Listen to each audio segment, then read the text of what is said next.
Everyone. It's Aunt Nikki of Your Story Hour. Can you believe it? We are ready for the last chapter of Too Much Salt and Pepper. Two Porcupines with Prickly Spines Who Make You Laugh and Think by Sam Campbell. I can't believe we're already to the end of this book. We've been doing this a while, haven't we? We started back in March when quarantine really kicked in, and this is going to be the last chapter we read at the moment. And we'll see what happens and where life takes us and if there's need for it again. So it's been a fun ride with you guys. I've enjoyed hearing from you that you've been enjoying it, but let's get to our last chapter of this great book. Chapter 15, Farewell with a Future to It. Very appropriate. One October morning, the carnival spirit broke loose in the forest. For days, trees had been primping and posing, trying on their colorful costumes, getting ready for some gala event. And then came the long-awaited hour. That morning, the sun was just right, bright and strong. The wind was just right, blowing troops of dancing clouds across a rich blue sky. And as light spread across the world, it revealed the forest multitude in dazzling array.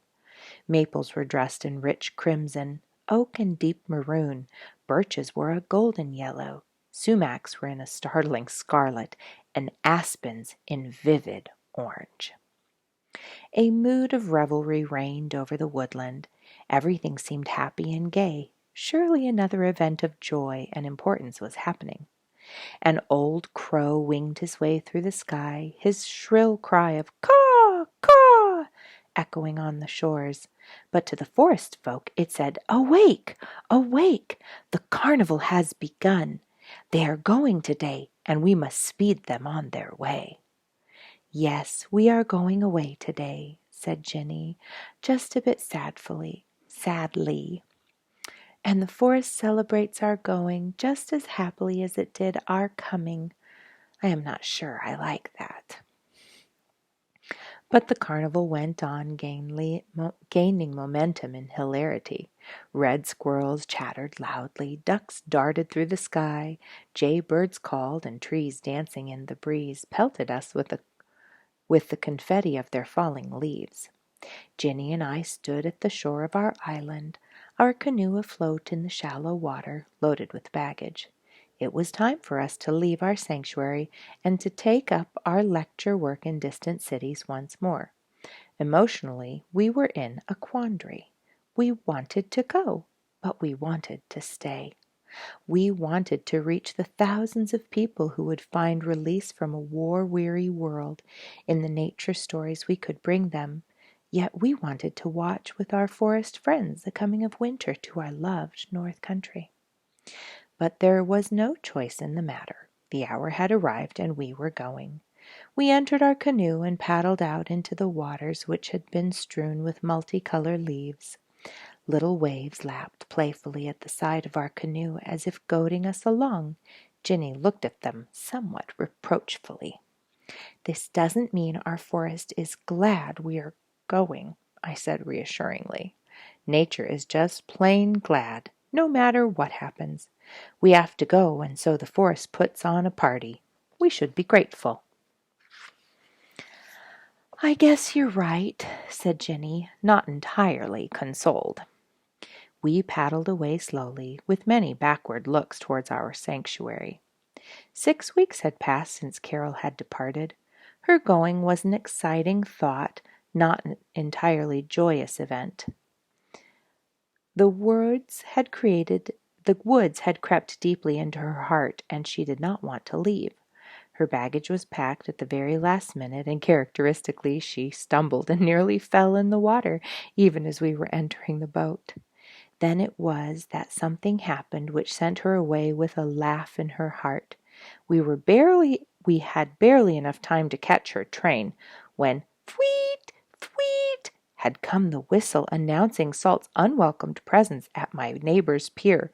Hurriedly I rowed over to get the pesky Porky while Carol awaited in delight. She petted him a bit and played with him, and with a tear in her voice said goodbye. Unsentimentally, Salt thereupon bit one of the suitcase straps in two and climbed up a tree. Several letters from Carol in following days told that she was getting into the swing of things at school. She was remembering what the forest had taught her. "I find I can be quiet in all the confusion," she wrote, "and when I get lost in this excitement I find myself again just the way I did that day near Vanishing Lake." That is fine, Carol.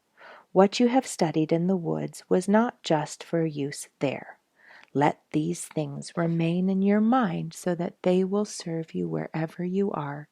You have learned what it means to be quiet.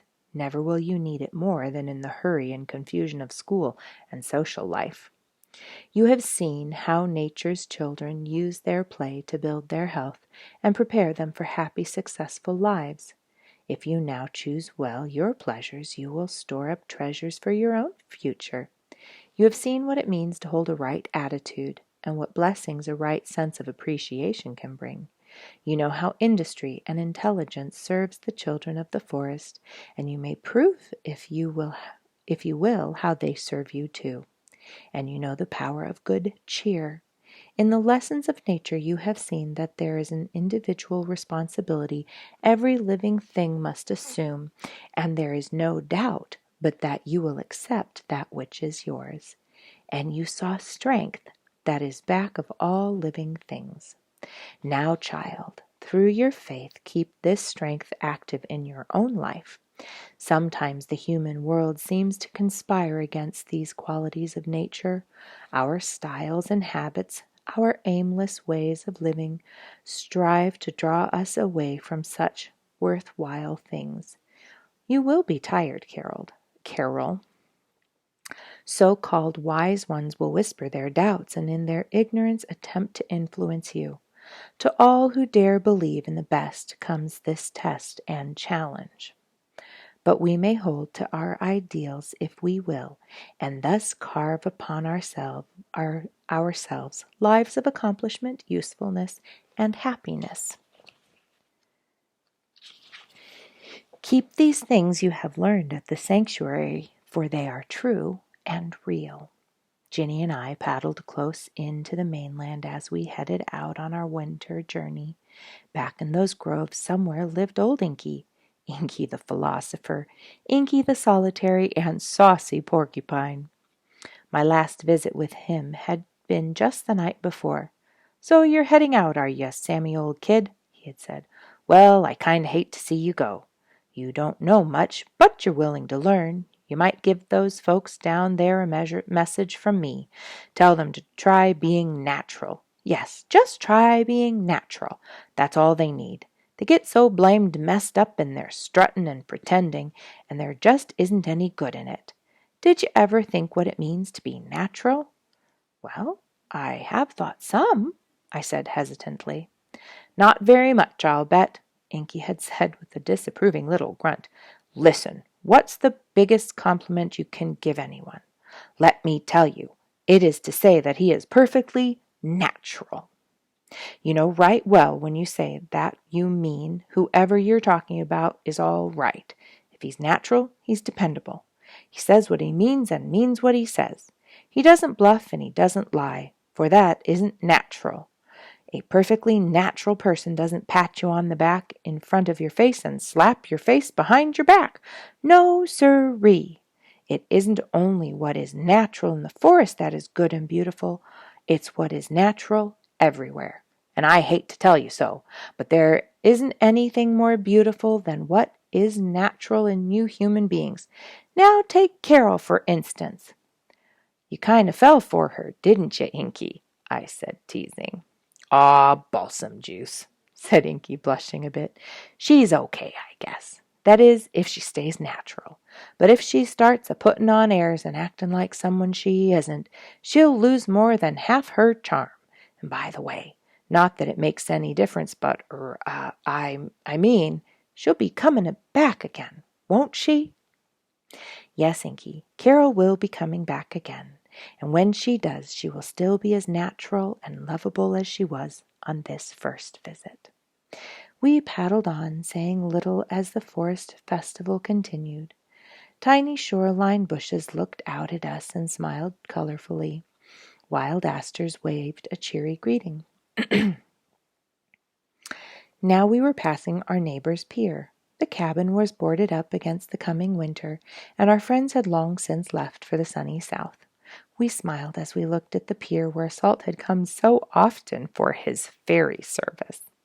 But we felt sure he would not come again.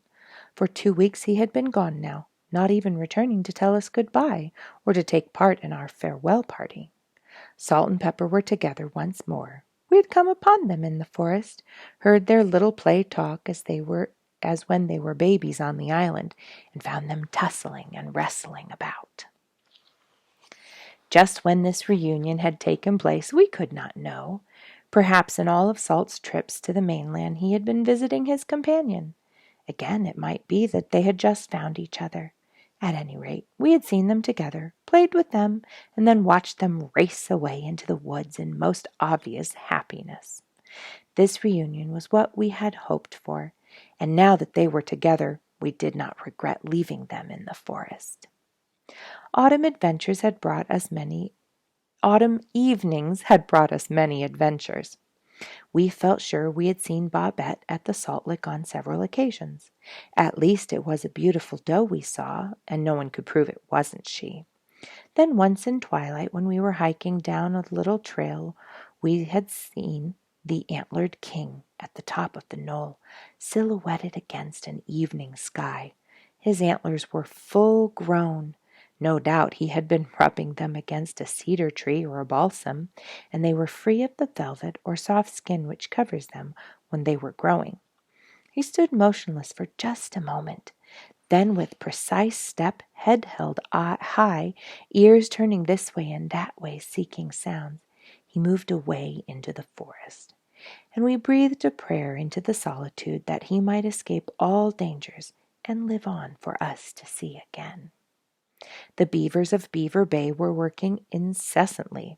Their house was huge now, and it looked strong enough to withstand an earthquake. Often as we paddled along these shores at night, we had heard them at work, cutting trees, and always before we had left their realm one or more of them would give the beaver warning of a tail slap and a dive. Many birds had already left the north country. Purple martins had long since departed to winter in the far south, perhaps even in Venezuela or Brazil. White-throated sparrows had gone, murmuring remnants of their summer songs, to live in the sunshine of Florida and southern Texas. Our little Phoebe had left her nest in the boathouse and flown south, perhaps to Cuba or Mexico.